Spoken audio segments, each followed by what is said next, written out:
வணக்கம், welcome to Chitra Murali's kitchen. இன்றைக்கி என்ன ரெசிபி பார்க்க போகிறோம் அப்படின்னா, ரொம்ப சிம்பிளான சமையல் தாங்க. முள்ளங்கி சாம்பார், அதுக்கப்புறம் வந்து பீட்ரூட் வந்து பொரியல், கறி எப்படி வேணாலும் சொல்லலாம். நெல்லிக்காய் இருக்குது இல்லையா, நெல்லிக்காயில் கறி பண்ண போகிறோம். அதுவும் கறி பொரியல் எப்படி வேணாலும் நம்ம சொல்லிக்கலாம். ஸோ நெல்லிக்காயில் நம்ம பண்ண போகிறோம். அப்புறம் தயிர் சாதம் பல விதமாக பண்ணலாம். ஒவ்வொரு விதத்துக்கும் வந்து டேஸ்ட் கலக்கும் போது வந்து டேஸ்ட் வந்து மாறுபடும். ஸோ இன்றைக்கி நம்ம வந்து தயிர் சாதம் கலக்கிறது எப்படின்னு தான் பார்க்க போகிறோம். அதுக்கு தான் வந்து லெமன் இலை எடுத்திருக்கேன். உங்கள் வீட்டில் வந்து லெமன் இலையோடு சேர்த்து நார்த்த இலை இருந்ததா அது கூட எடுத்துக்கலாம். வெங்காயத்தால் வாங்கி வச்சுருந்தீங்கன்னா அது கூட போடலாம். இன்றைக்கி நான் வந்து கருவேப்பிலை, கொத்தமல்லி, அப்புறம் வந்து லெமன் இலை சேர்த்து தான் நான் பண்ண போகிறேன். ஸோ என்னென்னலாம் போடுறேன், என்னென்ன இன்க்ரீடியண்ட்லாம் போடுறேன் அப்படிங்கிறத பார்க்கலாம். அது கலக்கிற விதமும் இருக்குது, எதை ஃபஸ்ட்டு போடணும், எதை செகண்ட் போடணுங்கிறது. ஸோ அதனால் இன்றைக்கி வந்து ரொம்ப ஸ்பெஷல்னால் தயிர் சாதமும் நெல்லிக்காய் கறி அதுவும் தான். சரி வாங்க பார்க்கலாம். சமைக்க ஆரம்பிக்கிறதுக்கு முன்னாடி ஒரு விஷயம், நம்ம வியூவர்ஸ் வந்து எனக்கு ஞாபகப்படுத்தியிருந்தாங்க. ரொம்ப ரொம்ப தேங்க்ஸ் ஃபஸ்ட்டு அதுக்கு. ஏன்னா வந்து நேற்று நான் பீர்க்கங்காய் ரைஸ் பண்ணியிருந்தேன் இல்லையா, ஒரு சில பீர்க்கங்காய் வந்து கசக்கும். அதனால நம்ம என்ன பண்ணணும்னா, கட் பண்ணி சமைக்கிறதுக்கு முன்னாடி கட் பண்ணிவிட்டு ஒரு பீஸ் வாயில் போட்டு பாருங்கள். அப்படி கசப்பாக இருந்ததுன்னா அதை யூஸ் பண்ண வேண்டாம். நான் எப்பயுமே வந்து டேஸ்ட் பார்ப்பேன். அதாவது வெள்ளரிக்காய், அந்த பீர்க்கங்காய்லாம் வந்து ஒரு பீஸ் வாயில் போட்டு பார்த்துட்டு தான் நான் கட் பண்ணுவேன். நான் அதை உங்ககிட்ட ஷேர் பண்ண மறந்துட்டேன், சொல்ல மறந்துட்டேன். அதனால் நீங்கள் இனிமேல் பீர்க்கங்காய், வெள்ளரிக்காய் இதெல்லாம் வாங்கி சமைக்கிறதுக்கு முன்னாடி கட் பண்ணிங்கன்னா அதை வந்து டேஸ்ட் பார்த்துட்டு அதுக்கப்புறமா கட் பண்ணிவிட்டு யூஸ் பண்ணுங்கள். நம்ம வியூவர்ஸ் ஞாபகப்படுத்தினவங்களுக்கு ரொம்ப ரொம்ப ரொம்ப தேங்க்ஸ். ஸோ இனிமேல் இதை ஃபாலோ பண்ணுங்கள். இப்போ நம்ம இன்றைக்கி என்ன சமையலுங்கிறத அப்படியே பார்த்துட்டே போயிடலாம் வாங்க. ஃபஸ்ட்டு வந்து நான் சாம்பார் தான் பண்ண போகிறேன். அதுக்கு கற்சட்டி வந்து அடுப்பில் வச்சுருக்கேன். ஃபஸ்ட்டு எண்ணெய் விட்டுப்போம். இப்போ வந்து கற்சட்டி பற்ற வச்சுக்கலாம். எப்பயுமே கற்சட்டி வந்து இதுவாக ஒன்றுமே தண்ணி கூட விடாமல், எண்ணெய் கூட விடாமல் காலியாக வைக்கக்கூடாது, பற்ற வைக்கக்கூடாது. ஏன்னா அது வந்து கிராக் விட ஆரம்பிச்சிடும். ஸோ இப்போ வந்து இது காயட்டும்.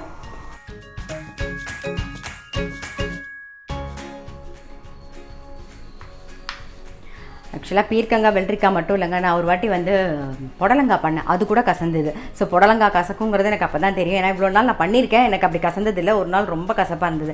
மாதிரி கத்திரிக்காயும் கசக்கும். ஆனால் புடலங்காய், கத்திரிக்காயெல்லாம் வந்து நம்ம டேஸ்ட் பார்த்துட்டுலாம் பண்ண முடியாது, வேறு வழி கிடையாது.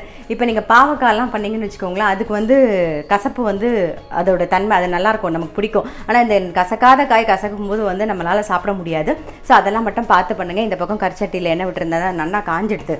நம்ம தாளிச்சிடலாம். முதல்ல கடுகு, வெந்தயம், வெங்காயம், கருவேப்பிலை, மஞ்சப்பொடி, பெருங்காயம் ஒரு 2 பீஸ் போடுறேன்.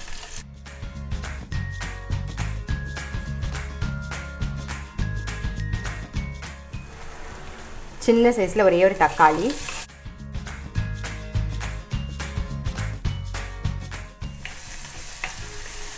தக்காளி வெங்காயம் நல்லா வதங்கிடுது.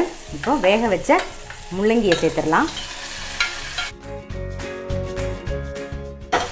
இது கூட வந்து ஒரு சின்ன நெல்லிக்காய் சைஸில் புளி, ஏன்னா தக்காளி போட்டிருக்கோம் ஏற்கனவே, அதனால் புளி தண்ணி கொஞ்சமாக விட்டுக்கலாம்.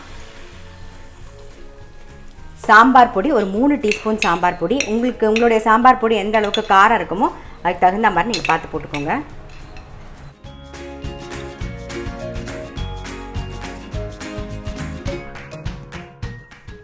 கொஞ்சமாக தண்ணி சேர்த்துக்கலாம்.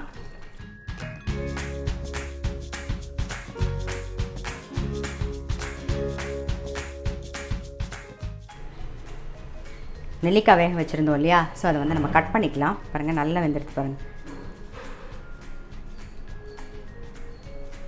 நீட்டமாக இல்லாமல் ஒரு இந்த மாதிரி நம்ம கறி மாதிரி தானே பண்ண போகிறோம். ஸோ இந்த மாதிரி கட் பண்ணிக்கலாம்.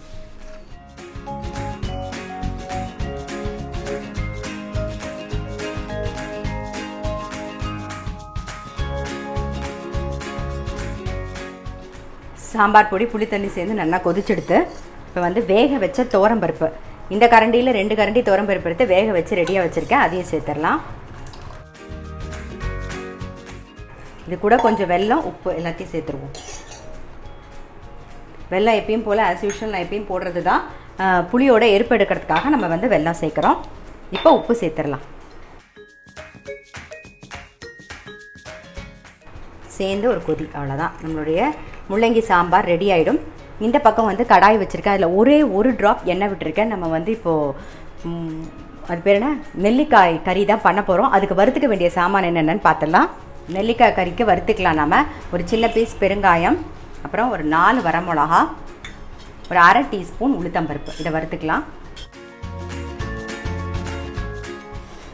நல்லா வறுபட்டுருது, ஆஃப் பண்ணிடுறேன். ஆறுனதுக்கு அப்புறமா நம்ம பொடி பண்ணிக்கலாம். அதுக்குள்ளே இங்கே முள்ளங்கி சாம்பார் வந்து நல்லா கொதிச்செடுத்து ஸோ ரெடி ஆகிடுது. மேலாக கொஞ்சம் கருவேப்பிலை, கொஞ்சமாக வந்து கொத்தமல்லி, அவ்வளோதான் போட்டு ஆஃப் பண்ணிவிட்டு மூடிட்டு ஓரமாக வச்சிடலாம். நம்ம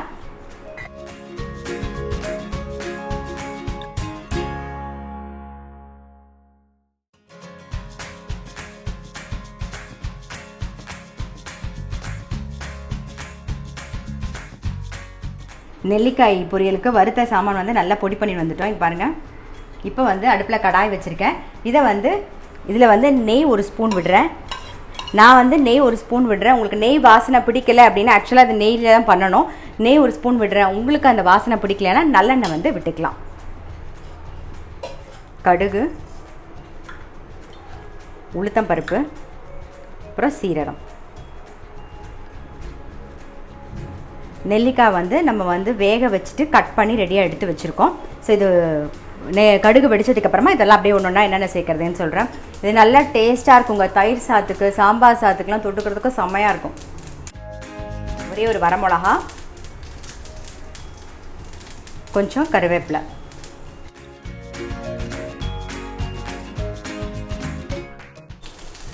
மஞ்சள் பொடி கொஞ்சம், வேக வச்சு கட் பண்ண நெல்லிக்காய்,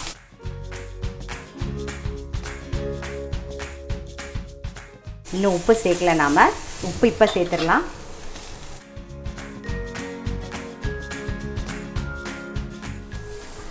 வறுத்து பொடி பண்ணி வச்சுருக்கோம் இல்லையா, ஸோ அதை சேர்த்துருவோம்.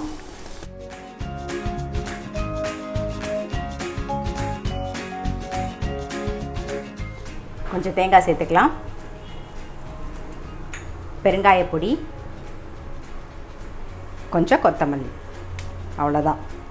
நம்மளுடைய மிக்ஸ் பண்ணிவிடுவோம். நம்மளுடைய நெல்லிக்காய் பொரியல் வந்து ரெடி.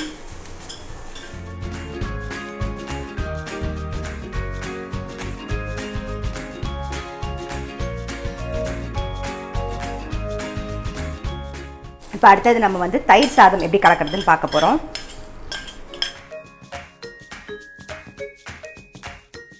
நம்ம வந்து எலுமிச்சம்பழ இலை வந்து எடுத்துகிட்டு வந்தோமா, அதை நல்லா பொடி பொடியாக கட் பண்ணிக்கலாம்.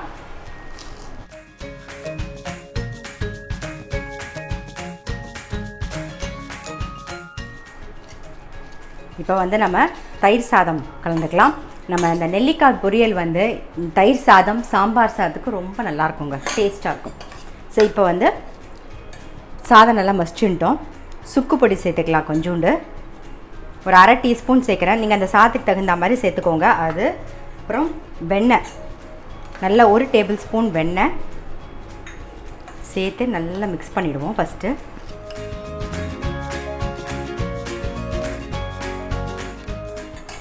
1 கப்பு தயிர், நல்லா புளிக்காத தயிராக இருக்கணும்.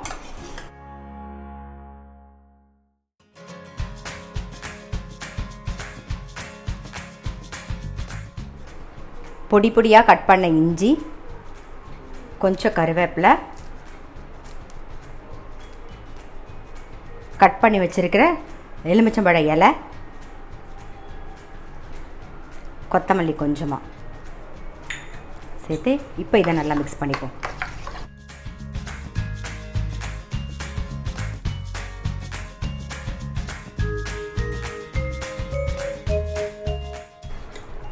இப்போ எலுமிச்சம்பழம் இலை இல்லை அப்படின்னா நீங்கள் நார்த்த இலை இருந்தால் அது கூட சேர்த்துக்கலாம். பட் மோஸ்ட்லி எல்லார் வீட்லேயுமே வந்து எலுமிச்சம்பழம் மரம் இருக்கும். அதனால தான் சொன்னேன், எலுமிச்சம்பழம் இலை வந்து ஈஸியாக கிடைக்கும், அதை சேர்த்துக்கோங்க. நீங்கள் வெங்காயத்தாள் இருந்தால் அது கூட சேர்த்துக்கலாம், நல்லாயிருக்கும் அது கூட.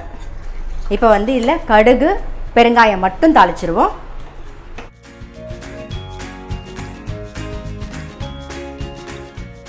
தயிர் சாதத்துக்கு உப்பு சேர்த்துக்கலாம். சேர்த்து நல்லா ஒரு மிக்ஸ் பண்ணிவிடுவோம். கடுகு சேர்த்துக்கலாம். தயிர் சாதத்துக்கு மேலே கொஞ்சம் பெருங்காய பொடி,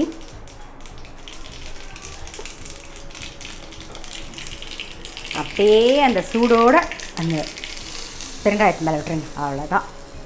ஸோ நம்மளுடைய தயிர் சாதம் ரெடி ஆகிடுது. இப்போ அடுத்தது வந்து பீட்ரூட் கறி வந்து பண்ணிடலாம். அதுக்கு இதே இல்பச்சட்டியை நான் யூஸ் பண்ணிக்கிறேன். இதிலே வந்து கொஞ்சமாக எண்ணெய் விட்டுக்கிறேன். அதாவது இலிப்பச்சட்டி இல்லை, கடாய். இந்த கடாயை யூஸ் பண்ணிக்கிறேன்.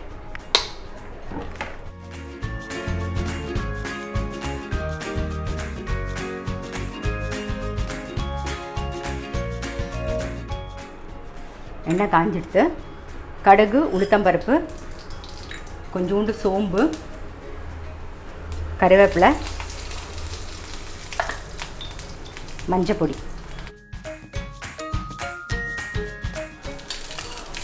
பீட்ரூட் சேர்த்துக்கா.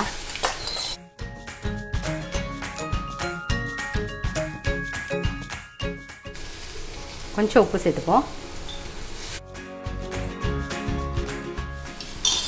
இந்த பொடி வந்து நேற்று வந்து நம்ம பீர்க்கங்காய் ரைஸ் பண்ணோமா, அதுக்கு வறுத்து பொடிச்சு வச்சுருந்தேன்ல, அந்த பொடி தான். அது கொஞ்சம் எடுத்து வச்சுருக்கேன். இப்போ பீட்ரூட்டுக்கு அதுதான் நான் சேர்க்க போகிறேன்.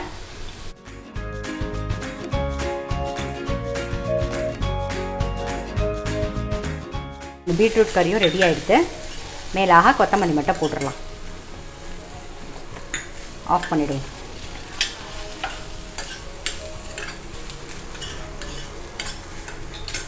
ஸோ இன்றைக்கி என்ன ரெசிபின்னு பார்த்துருப்பீங்க.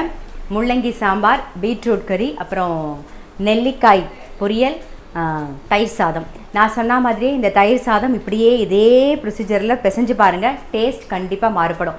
தயிர் சாதம் பால் விட்டு பிசைஞ்சா ஒரு டேஸ்ட்டு, தயிர் மட்டும் விட்டு பிசைஞ்சா டேஸ்ட்டு, தயிரும் பாலும் மிக்ஸ் பண்ணி பிசையும் போது ஒரு டேஸ்ட்டு. ஸோ ஒவ்வொரு இன்க்ரீடியன்ட் நம்ம இன்க்ளூட் பண்ண வந்து டேஸ்ட் வந்து மாறுபடும். ஸோ நான் சொன்ன மாதிரியே இப்போ வந்து இதே மாதிரி தயிர் சாதம் பண்ணி பாருங்கள். அதே மாதிரி அந்த நெல்லிக்காய் பொரியல் வந்து சாம்பார் சாதத்துக்கும் தயிர் சாதத்துக்கும் ரொம்ப நல்லாயிருக்குங்க. அதுவும் ட்ரை பண்ணி பாருங்கள். இன்றைக்கி ரெசிபி கண்டிப்பாக உங்களுக்கு ரொம்ப பிடிச்சிருக்கும். கண்டிப்பாக ட்ரை பண்ணி பாருங்கள்.